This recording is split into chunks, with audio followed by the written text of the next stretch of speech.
Welcome back. എന്തെല്ലാന്ന് വിശേഷം? എല്ലാവർക്കും സുഖമല്ലേ? അപ്പോൾ ഇന്നത്തേത് നമ്മുടെ ഒരു അടിപൊളി വെറൈറ്റി ഈവനിങ് സ്നാക്കാണ്. അധികം ആരും ട്രൈ ചെയ്യാൻ ചാൻസ് ഇല്ലാത്ത ഒരു ഐറ്റമാണ് സേമിയ പഴംപൊരി.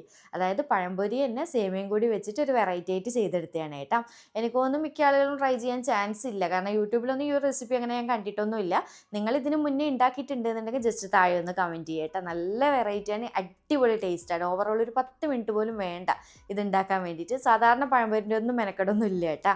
അപ്പോൾ എന്തായാലും വീഡിയോ ഇഷ്ടമാണെന്ന് തന്നെ വിചാരിക്കുന്നുണ്ട്. ഇഷ്ടമാണെങ്കിൽ ലൈക്ക് ചെയ്യാനും ചാനൽ സബ്സ്ക്രൈബ് ചെയ്യാനും മാക്സിമം ഷെയർ ചെയ്തെടുക്കാനും മറക്കല്ലേ. അതുപോലെ തന്നെ നമ്മുടെ ഇൻസ്റ്റാ അക്കൗണ്ട് നിതാഷാസ് കിച്ചൺ എന്ന് പറയുന്ന ഇൻസ്റ്റാ അക്കൗണ്ടും കൂടി ഒന്ന് ഫോളോ ചെയ്ത് സപ്പോർട്ട് ചെയ്യണേ. അപ്പോൾ നമുക്ക് പെട്ടെന്ന് തന്നെ വീഡിയോയിലേക്ക് പോകുന്നതിന് മുന്നേ ആയിട്ട് നിങ്ങൾക്ക് ചാനൽ ഇഷ്ടപ്പെടുന്നുണ്ട് എന്നുണ്ടെങ്കിൽ പ്ലീസ് ഒന്ന് സബ്സ്ക്രൈബ് ചെയ്ത് സപ്പോർട്ട് ചെയ്യണേ. അപ്പോൾ ആദ്യം തന്നെ നമ്മുടെ സേമിയ പഴംപൊരി ഉണ്ടാക്കാൻ വേണ്ടിയിട്ട് നേന്ത്രപ്പഴമാണ് എടുത്തിട്ടുള്ളത്. അത്യാവശ്യം നല്ല പഴുത്തത് നോക്കിയിട്ട് എടുക്കുക കേട്ടോ, അപ്പോൾ അതിനനുസരിച്ച് ടേസ്റ്റ് ഉണ്ടാവേ. അപ്പോൾ ഇതാ 4 പഴം എടുത്തിട്ടുണ്ട്. ഇനിയിപ്പോൾ നമുക്കിത് നോർമൽ നമ്മൾ പഴംപൊരിക്കൊക്കെ കട്ട് ചെയ്തെടുക്കുന്നില്ല, അതുപോലെ കട്ട് ചെയ്തെടുക്കാം. അപ്പോൾ ഞാൻ ഇതുപോലെ ചെറുതായിട്ടാണ് കട്ട് ചെയ്തെടുത്തത്. നിങ്ങൾക്ക് ഒന്നിലും നീളത്തിൽ വലുതായിട്ട് കട്ട് ചെയ്യുമല്ലോ, അങ്ങനെ വേണമെന്നുണ്ടെങ്കിൽ അങ്ങനെയും ചെയ്യട്ടെ, എങ്ങനെയായാലും കുഴപ്പമൊന്നുമില്ല. അപ്പോൾ ഇത് ഇവിടെ ഇരിക്കട്ടെ, മാറ്റി വയ്ക്കാം. ഇനിയിപ്പോൾ നമുക്കിതിലേക്കുള്ള മിക്സിന് വേണ്ടിയിട്ട് ഇതാ ഈ ഒരു ബൗളിലേക്ക് ഞാൻ 2 മുട്ടയാണ് പൊട്ടിച്ചൊഴിച്ച് കൊടുത്തിട്ടുള്ളത്.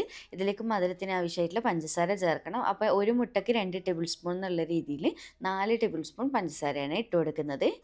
പിന്നെ ഇതിലേക്ക് ഒരു 1/4 ടീസ്പൂൺ ഏലക്ക പൊടിയും പിന്നെ ഒരു പിഞ്ച് ഉപ്പിട്ട് കൊടുക്കുന്നുണ്ട് കേട്ടോ, ഒന്ന് മധുരം ബാലൻസ് ചെയ്യാൻ വേണ്ടിയിട്ട്. എന്നിട്ടെല്ലാം കൂടി ചേർത്തിട്ട് നന്നായിട്ടൊന്നങ്ങ് മിക്സാക്കി കൊടുക്കുന്നുണ്ട്. നല്ലപോലെ പഞ്ചസാര മെൽട്ടാക്കി കിട്ടുന്നവരൊന്ന് മിക്സാക്കി കൊടുക്കുക. അപ്പോൾ ഇതിവിടെ റെഡി ആയിട്ടുണ്ട്. ഇനിയിപ്പോൾ ഇതിലേക്ക് വേണ്ടത് സേമിയാണ് കേട്ടോ. അപ്പോൾ നേരിയ സേമിയ നമുക്ക് കടയിൽ നിന്ന് വാങ്ങിക്കാൻ കിട്ടുമേ, ആ ഒരു നേരിയ സേമിയാണ് എടുത്തിട്ടുള്ളത്. ഇത് കോട്ട് ചെയ്യാൻ വേണ്ടിയിട്ട് നേരിയതാകുമ്പോൾ നമുക്കിത് കഴിക്കുന്ന സമയത്ത് നല്ല ടേസ്റ്റ് ഉണ്ടാവും. ഒട്ടും തന്നെ ഇത് കിട്ടുന്നില്ല എന്നുണ്ടെങ്കിൽ നമ്മൾ നോർമൽ പായസത്തിൻ്റെ സേമിയ എടുക്കുക കേട്ടോ, കുഴപ്പമൊന്നുമില്ല. പക്ഷെ ഒന്നുകൂടി ബെറ്റർ ഈ ഒരു നേരിയ സേമിയാണ്. അപ്പോൾ അത് ഇവിടെ മാറ്റി വയ്ക്കാം. ഇനിയിപ്പോൾ ഇതാ ഈ ഒരു ബൗളിലേക്ക് ഒരു 3 ടേബിൾ സ്പൂൺ മൈദയാണ് ഇട്ടിട്ടുള്ളത്. ഒരു 2-3 ടേബിൾ സ്പൂൺ അത് നോക്കി നോക്കി എടുത്താൽ മതി, കാരണം ജസ്റ്റ് ഒന്ന് നമുക്ക് കോട്ട് ചെയ്തെടുക്കാൻ മാത്രമേ വേണ്ടൂ, ഒരുപാട് മൈദയുടെ ആവശ്യമൊന്നുമില്ല കേട്ടോ. അപ്പോൾ ഞാൻ ഇതൊരു 3 ടേബിൾ സ്പൂണിൻ്റെ അടുത്തായിട്ട് എടുത്ത് വെച്ചിട്ടുണ്ട്. ഇനിയിപ്പോൾ നമുക്ക് പെട്ടെന്ന് തന്നെ പഴംപൊരി റെഡിയാക്കി തുടങ്ങാം. ഇനിയിപ്പോൾ നമ്മൾ കട്ട് ചെയ്ത് വെച്ചിട്ടുള്ള ഓരോ സ്ലൈസ് പഴയ ഇതുപോലെ എടുത്തിട്ട് ആദ്യം തന്നെ മൈദപ്പൊടി നമ്മൾ എടുത്ത് വെച്ചില്ലേ, അതിൽ നന്നായിട്ടൊന്ന് കോട്ട് ചെയ്തെടുക്കുന്നതാണ് കേട്ടോ. പഴത്തിൻ്റെ എല്ലാ സൈഡിലും മൈദ എത്തുന്ന രീതിയിൽ ജസ്റ്റ് ഒന്ന് കോട്ട് ചെയ്തെടുക്കാം. അതിനുശേഷം നമ്മൾ റെഡിയാക്കി വെച്ചിട്ടുള്ള മുട്ടയുടെ മിക്സിൽ നന്നായിട്ടൊന്ന് ഡിപ്പ് ചെയ്തെടുക്കുന്നുണ്ട്. അതിനുശേഷം നമ്മൾ റെഡിയാക്കി വെച്ചിട്ടുള്ള സേമിയയിലും കൂടി നന്നായിട്ടൊന്ന് കോട്ട് ചെയ്തെടുക്കുക കേട്ടോ. ഇത്രേ പരിപാടിയുള്ളൂ, നല്ല സിമ്പിളാണ് ചെയ്യാൻ വേണ്ടിയിട്ട്. ഒരുപാട് മെനക്കെടൊന്നുമില്ല, മൈദയുടെ മാവ് റെഡിയാക്കലോ അങ്ങനത്തെ ഒരു പണിയും ഇല്ലല്ലോ, പെട്ടെന്ന് റെഡിയാക്കി എടുക്കുക കേട്ടോ. ഇത്രയേ ഉള്ളൂ. ഇതാ ഈ ഒരു രീതിയിൽ ചെയ്തെടുത്തിട്ടുണ്ട്. ഇനിയിപ്പം ഡയറക്റ്റ് എണ്ണയിലിട്ടിട്ട് ഫ്രൈ ചെയ്യേണ്ട പരിപാടിയുള്ളൂ കേട്ടോ. അപ്പോൾ ഇത് മൊത്തത്തിൽ ഞാൻ ഇതുപോലെ റെഡിയാക്കി വെച്ചിട്ടുണ്ട്, ഓരോന്നിൽ കോട്ട് ചെയ്ത് വെച്ചിട്ടുണ്ട്. അപ്പോൾ പിന്നെ പെട്ടെന്ന് ഫ്രൈ ചെയ്തെടുക്കാമല്ലോ എന്ന് കരുതിയിട്ട്. ഇനിയിപ്പോൾ ഇതാ ചൂടായ എണ്ണയിലേക്ക് നിങ്ങളുടെ പാനിൽ കൊള്ളുന്നതനുസരിച്ചിട്ട് ഇതുപോലെ ഇട്ട് കൊടുക്കുക കേട്ടോ. വെളിച്ചെണ്ണയിലോ ഓയിലോ ഏതിലും ഫ്രൈ ചെയ്തെടുക്കാം. എന്നിട്ട് തിരിച്ചും മറിച്ചും ഇട്ടിട്ട് നല്ലപോലെ ആ ഒരു സേമിയൊക്കെ ഒന്ന് ക്രിസ്പിയായി നന്നായിട്ട് മൊരിഞ്ഞ് വരുന്നവരെ ഫ്രൈ ചെയ്തെടുക്കാം. പിന്നെ ഒരുപാട് സമയവും വേണ്ട, കാരണം പെട്ടെന്ന് ഫ്രൈ ആയിട്ട് കിട്ടും കേട്ടോ. കാരണം നമ്മൾ മാവൊന്നും മുക്കിയിട്ടൊന്നും ഫ്രൈ ചെയ്യുന്നില്ലല്ലോ, അപ്പോൾ പെട്ടെന്ന് തന്നെ റെഡി ആയിട്ട് കിട്ടും. അപ്പോൾ ഇതാ തിരിച്ചും മറിച്ചൊക്കെ ഈ ഒരു രീതിയിൽ ഫ്രൈ ആകുന്ന സമയത്ത് നമുക്ക് പാനിൽ നിന്ന് കോരിയെടുക്കാം.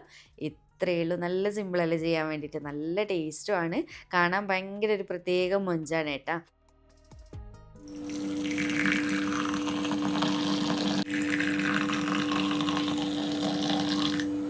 അങ്ങനെ ഇതാ നമ്മുടെ വെറൈറ്റി ആയിട്ടുള്ള സേമിയ പഴംപൊരി റെഡി ആയിട്ടുണ്ട്. ഞാൻ ഇത് സെർവ് ചെയ്ത് വെച്ചിട്ട് കാണാൻ തന്നെ നല്ല ഭംഗിയില്ലേ, അതുപോലെ തന്നെ കഴിക്കാനും അടിപൊളി ടേസ്റ്റുമാണ്, എന്നാൽ സിമ്പിളും അല്ല ചെയ്യാൻ വേണ്ടിയിട്ട്. അപ്പോൾ എന്തായാലും ഇതുവരെ ഇങ്ങനെ ഒരു ഐറ്റം ട്രൈ ചെയ്ത് നോക്കിയിട്ടില്ല എന്നുണ്ടെങ്കിൽ ട്രൈ ചെയ്തിട്ട് ഫീഡ്ബാക്ക് അറിയിക്കണം. പിന്നെ വീട്ടിൽ ഗസ്റ്റൊക്കെ വരുന്ന സമയത്ത് വെറൈറ്റി ആയിട്ട് കൊടുക്കാൻ പറ്റിയിട്ടുള്ള ഒരു ഐറ്റം തന്നെയാണ് കേട്ടോ.